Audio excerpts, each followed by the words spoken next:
दा बे समाव सिमा बारायनायनि जि बाथ्रा बे बेसेबां मा थासारियाव दं? दिनै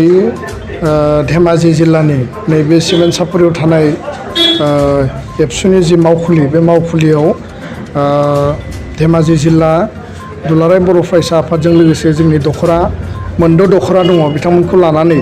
आरो जोंनि कलेज इउनिट कमिटि एबसु जि दङ बेखौ लानानै मोनसे वार्कार्स मिट बा बिबानगिरिफोरनि सावराय जथुम जानानै थाङो आरो बेयाव बर' माहारि बादखौ लानानै बर'नि जेसेबां जेंना जेंसि दङ आरो बर' हारिखौ सोलोंथाइ बिथिङाव रांखान्थि बिथिङाव आरो लोगोसेयैनो जोंनि जिखिनि राजखान्थियारि जिखिनि मोन्थाय बर' कसारि काउन्सिल दाजाबाय बा बिटिआर सुक्तिनि गेजेरजों बिटिआर ओनसोलाव दिनै जौगानायनि हाबाफारि लादों बे गासैबो बिथिंखौ मोनफुंनायनि बेलायाव जिखिनि मावनो गोनां दङ आरो दुलाराय बर' फरायसा आफादा माहारिनि जिखिनि जेंना जेंसि दङ बेखौ जेब्लाबो जोङो आवाज होलांगोन जोङो खोथा बुंगोन आरो गोनां जायोब्ला एट एनि ममेन्ट जोङो सोमावसारनायनिबो हाबाफारि लागोन जि उद्देश्यजों जोङो हारि दानायनि हाबा मावबाय थादों बे हारि दानायनि हाबाफारिया कन्टिनिउआस सोलिबाय थागोन सोमावसारनाया जेरैबायदि मोनसे गोब्राब थासारिनि गेजेरजों फैदों सोमावसारनायनि उनाव गोजोन थासारि फैनायनि उनाव हारि दानायनि जे हाबाफारि बे हाबाफारियाबो जथेस्थ' गोब्राब नाथाय जोङो मेन्टेलि मरेलि आरो स्पिरिचुवेलि जुदि स्ट्रं जायोब्ला साफा साफा दुलाराय बर' फरायसा आफादनि मावथिया आथिखाल बर' समाजाव जौ जुवानि जि थासारि दायना दायनि उन्दै बैसोआव हाबा जानाय फारसेथिंहाय नोङो गोग्गो सोलोंथाइ लानांगौ गुन गोनां जोङो बेक्ति जानांगौ आरो लोगोसे जोङो माने मेडिकेल इन्जिनियारिं आइएएस आइपिएस बा गोजौ गोजौ जिखिनि जोंहा सोलोंथाइ लानो गोनां दङ बे बिथिङाव जोङो दावगालांनांगौनि थाखाय जिखिनि दुलाराय बर' फरायसा आफादा हाबा मावलांनांगौ जोङो बेखौ कन्टिनिउआसलि मावगोन गुबुन फारसे बिटिआर सुक्तिनि जायफोर दफा दङ बे दफाफोरखौ मावफुंनायाव जोङो दिनै हाबाफारि लागासिनो दङ आरो जि बाथ्राखौ माने सोंदों जे कमिसननि जि चेयारमेन पिपि बार्मा बिथाङा कभिडआव रुंसारि जानायनि उनाव गोदान चेयारमेन थिसननायनि थाखाय आसाम सरकारा लामा लागासिनो दङ आरो जोंनिफ्राय डिसकासन जाबाय दा सासे मोजां बेक्ति जाय बेक्तियानोखि बर' हारिनि सार्थखौ बुजिगोन बा जोंनि एकर्डनि स्पिरिटखौ मावफुंगोन बेबायदि बेक्तिखौ चेयारमेन होनानै जि जायगायाव आद्रा थादोंमोन बे आद्रा थानाय हाबाफारिफोरखौ मावखाय जोङो खामानि मावगासिनो दङ गुबुन फारसेथिङै बर' कसारि जि काउन्सिल दङ काउन्सिलनि भिलेज नटिफिकेसननि हाबाफारि दङ समस्ति दानांगौ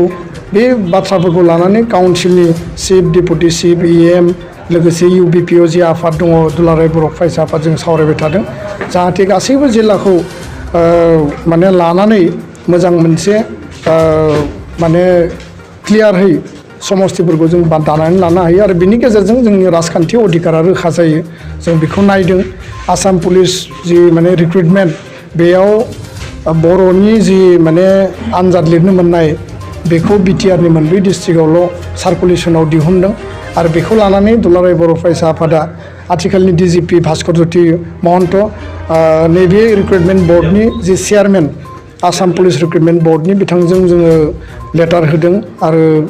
बिथांमोननिफ्राय जिखिनि जों बाथ्रा मिथिदों जोङो डिसकास खालामबावगोन खिन्थु बिथांमोना गासै आसामावनो जेराव बर' दङ बे बर' थानाय बेक्तिखौ माने बर'जों आनजाद होनो हानायनि बेब'स्थाखौ खालामनायनि थाखाय बिथांमोना सिन्था खालामदों आरो जोङो बेखौ मालाबाबो कमप्रमाइस खालामनाय नङा जिखुनु पर्यायावनो जेराव बर' केन्डिडेट दङ बे बर' लिरनो मोननांगौ असमियाजों लिरोब्ला बा गुबुना इंराजिजों लिरोब्ला बर'आ बर'जों लिरनो मोननांगौ दा बेयाव जोंहा खुनु कमप्रमाइस गैया पिजिटि टेटनि बेलायावनो होन फर लेंगुवेज फर्मुलायानो होन निपुन भारतनियानो होन बा एपिएससिआव जि क्वालिफाइं जि माने आनजादनि थाखाय असमिया आरो इंराजिखौ बोखारनायनि बाथ्रा बुंदों नाथाय बेयाव असमियाजों लोगोसे बर' आरो बेंगलि दङमोन दा बर' आरो बेंगलिखौ रावबो फकासाव बुंफायाखै दा बेखायनो जोंहा 8th शेड्युलाव हाबबाय लेंगुवेजआ बेनि उनाव माने आसामनि स्टेट एस'सिएट अफिसियेल लेंगुवेज जाबाय दिनै इउपिएससिआव दङ बर' रावजों जों लिरनो मोनो आरो ओरै माने नोङो एपिएससिआव जाबायमोन खिन्थु दिनै जोंनि दरजाया गेवनायावनो आरो जोंनि दरजाखौ फुंथेनानै होबाय दा बेखायनो बे बाथ्राफोरखौ लानानै जों हाबा मावगोन आरो रायजो राजानि समर्थनखौ सुबुरुनखौ जों जेब्लाबो लुबैगोन गोजोन्थों बे भारतारि सानथ्रि हान्जायाव थिसननो थाखाय बिटिआरनि मोनब्रै जिल्लायाव प्रि रिक्रुटमेन्ट ट्रेनिं होनाय जाबाय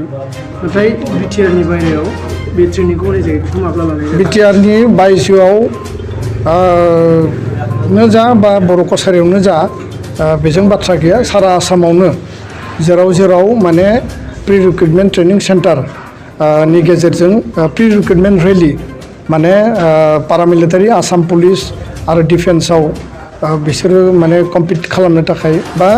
नैबे सुक्तिनि आधाराव रिक्रुटमेन्ट होनो थाखाय जि मोनसे रिक्रुटमेन्ट प्रि ट्रेनिं रेलि खालामनाय जादों बेखौ आसामनि गुबुन जायगायाव खालामनाय जागोन धेमाजि लखिमपुर कार्बि आंलं गलाघाट बा नोङो नगाव मरिगाव गवालपारा बा नोङो बरपेटा नलबारियावबो खालामनाय जागोन आरो बिनि थाखाय एडिजिपि स्पेसियेल ब्रान्सनि हिरेन नाथ बिथांनो जोङो लाइजाम होदों आरो लाइजाम होनाय बायदियै गासैबो जिल्लानि जेराव जों सेन्टार बिदों एसपिफोरनो बियो लेटारखौ माने नटिफिकेसननि गेजेरजों डाइरेक्सन हरदों आरो बेयाव एसपि बिथांमोना आरो बेनि जायगानि आर्मि बा पारामिलिटारि बिथांमोना जोंनो फेकाल्टि बा एक्सपार्ट हरगोन आरो बे एक्सपार्टफ्रा जोंनो प्रि रिक्रुटमेन्टनि जिखिनि फोरोंनांगौ फिजिकेल ट्रेनिङानो जा रिटेननि बेलायावनो जा बा जिखिनि माने बे आनजादखौ पास खालामनो थाखाय जिखिनि बिसोरनो मरेलि आरो फिजिकेलि जिखिनि फोरोंनांगौ बिनि बेलायाव फोरोंनायनि बेबस्थाया जागोन दा बे बेबस्थाखौ खालामनो थांनायाव जिखिनि बेयाव माने फाइनान्सियेल इनभल्भमेन्ट दङ बा खरसानि बाथ्रा दङ बेखौ लानानै जोङो डिसकासन खालामबाय थादों खारन मोनसे प्रि रिक्रुटमेन्ट ट्रेनिं रेलिखौ खालामनो थाखाय माखासे फाइनान्सियेल बेयाव एक्सपेन्डिचारनि मेटार फैयो आरो बे मेटारखौ लानानै जोङो आसाम सरकार बर' कछारि काउन्सिल आरो बिटिआर सरकारजों जों रायज्लायनानै फैबाय थानाय समावनो गोख्रैनो जोङो बे हाबाफारिखौ मावनो थाखाय जोङो राहा लागोन गोजोन्थों स्कुल प्रभिन्सियेलाइज खालामनायनि सायाव स्कुल प्रभिन्सियेलाइजनि बेलायाव आसाम सरकारनि आसामनि दानि गिबि मन्थ्रि डक्टर हिमन्त बिश्व शर्माजों मिटिं जानो गोनां दङ गोबां फोरोंगिरिफ्रा जोंनो टेलिफन हरदों जोंनो खौरां लादों लोगो हमफैदों कमिसना दाजाबाय बोसोरसे बारबाय रमेश चन्द्र जैनखौ बिनि चेयारमेन पार्टिनानै होदों जि आधाराव निट बेसनि आधाराव मडेलिटिनि गेजेरजों स्कुल प्रभिन्सियेलाइज जानांगौ बे आधारखौ जोङो मडेलिटिखौ सरकारनो जमा होबाय बे मडेलिटिनि सायाव सरकारा फाइनाल खालामनानै स्कुल प्रभिन्सियेलाइजनि स्क्रुटिनि भेरिफिकेसन जिखिनि प्रक्रिया दङ बेखौ मावनांगौ बिनि उनाव एपइन्टमेन्ट लेटार इस्यु खालामनांगौ दा बेखायनो सारा आसामाव जेराव भेन्सार स्कुल दङ बर' मिडियामनि बे स्कुलफोरा नैबे प्रभिन्सियेलाइजनि आवथायाव फैजोबनांगौ आरो बिनि थाखाय जों लिस्टबो जमा होबाय फोरोंगिरि गौथुमफ्राबो लिस्ट जमा होबाय दा फाइनेलि आसाम सरकारनि हाबाफारि आरो सरकारखौ जों नारसिनबाय थादों सरकारा बुंदों जे कभिडनि सिटुवेसन थांबाय बिसायख'थि थांबाय रांखावरिनि एसे फाइनान्सियेल सर्टेज जादों जों बुंदों जे हाबाफारिया सिगां जानांगौ बिनि उनाव बाजेटनि मेटार फैगोन दा बेखायनो बिनि सायाव जोङो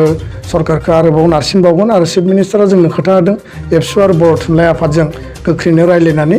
स्कुल आरो इडुकेसन रिलेटेड जिखिनि मेटार दङ बेखौ सर्ट आउट खालामगोन होननानै बिथाङा जोंनो खोथा होदों जों नेनानै दङ गोजोन्थों